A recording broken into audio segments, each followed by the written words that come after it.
Introducing a new podcast. Karen Hunter is awesome.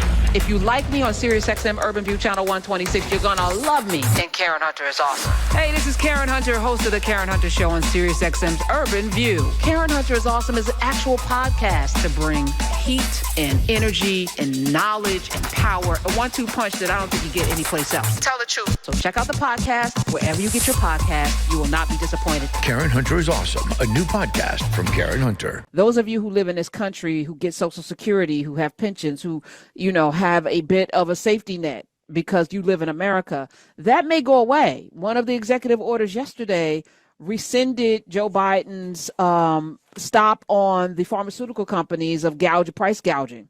Yeah.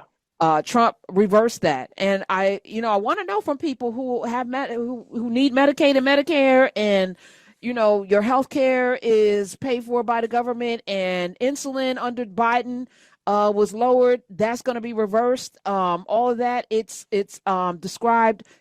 Trump described the repeal of Executive Order 14087, which was lowering prescription drug costs for Americans. That's literally the name of that executive order. He reversed it yesterday as one of the first of many steps the U.S. federal government, this is a quote, will take to repair our institutions and our economy. He feels that this is going to repair the institution by gouging people who need medicine.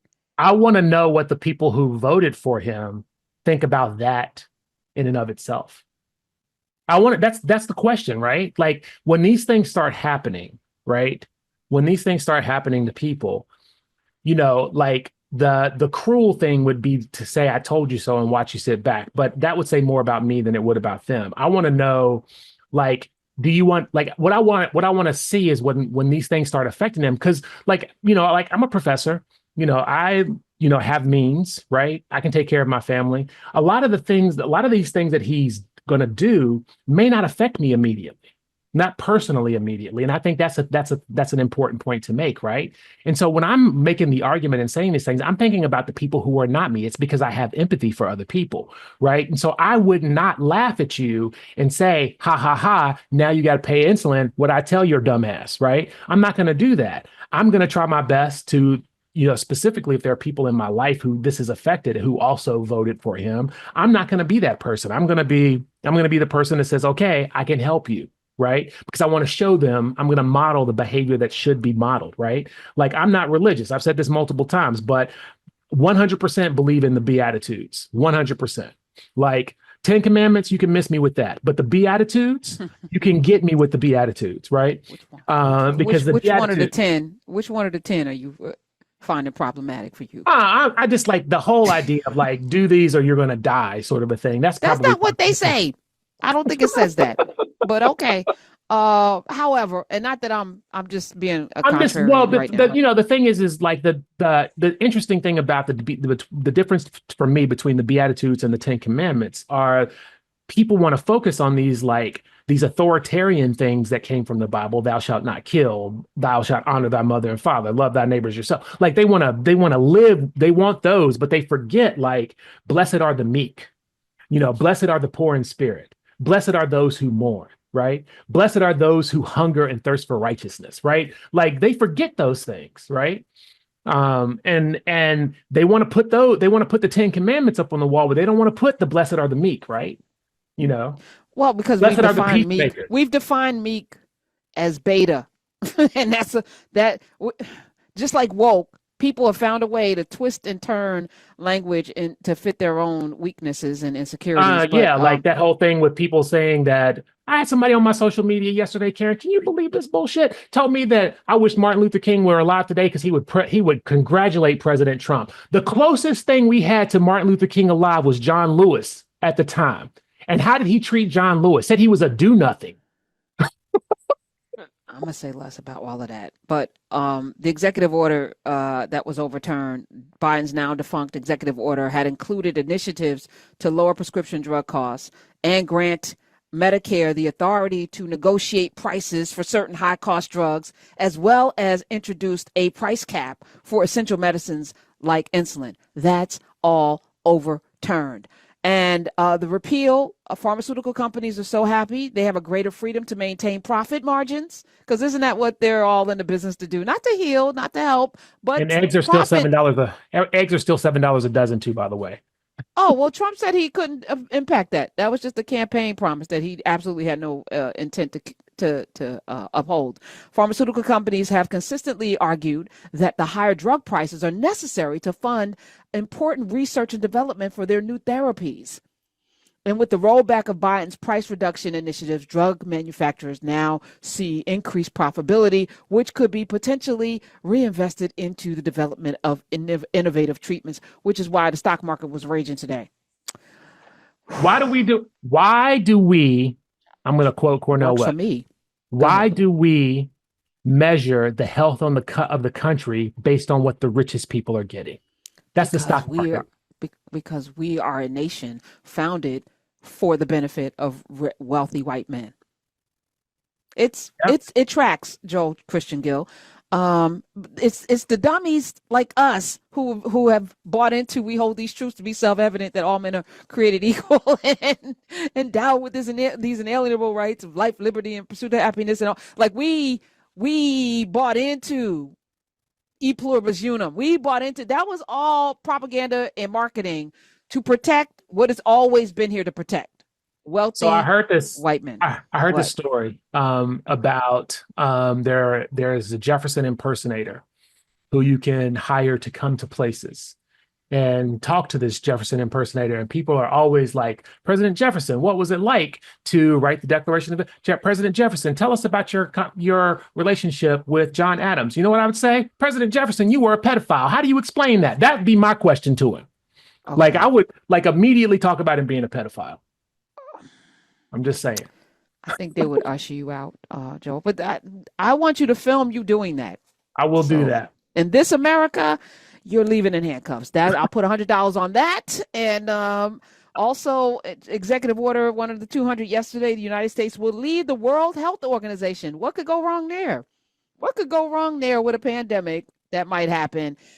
He said that the Global Health Agency mishandled COVID. No, you did. You mishandled. You gave away our protective gear for our medical people. You gave it to Putin.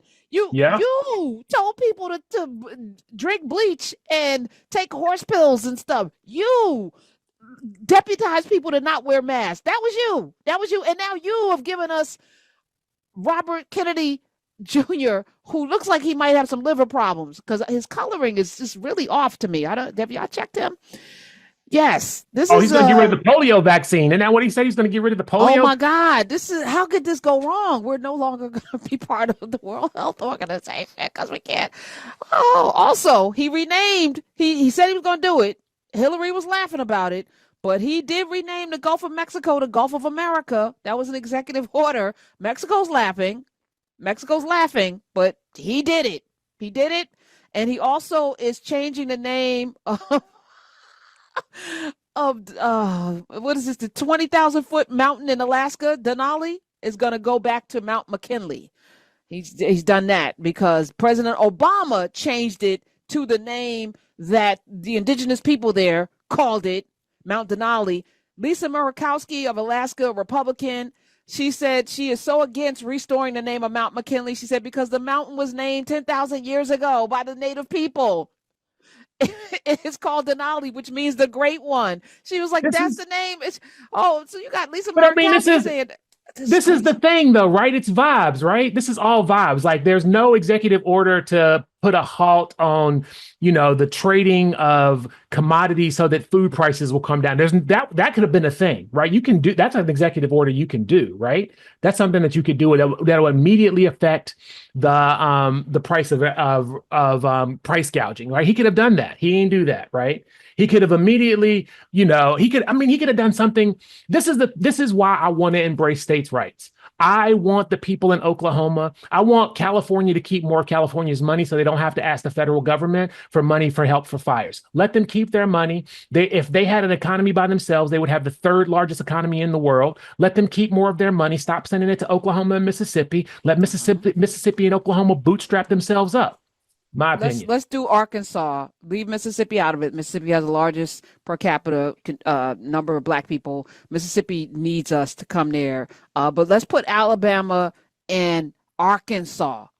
No, I mean Alabama, Arkansas, and don't get me wrong. I know that there are the largest per capita amount of Black people in Mississippi, but at some point, the poverty, not just Black poverty, the white poverty needs to be squeezed to a point where they start to see solidarity with the Black people.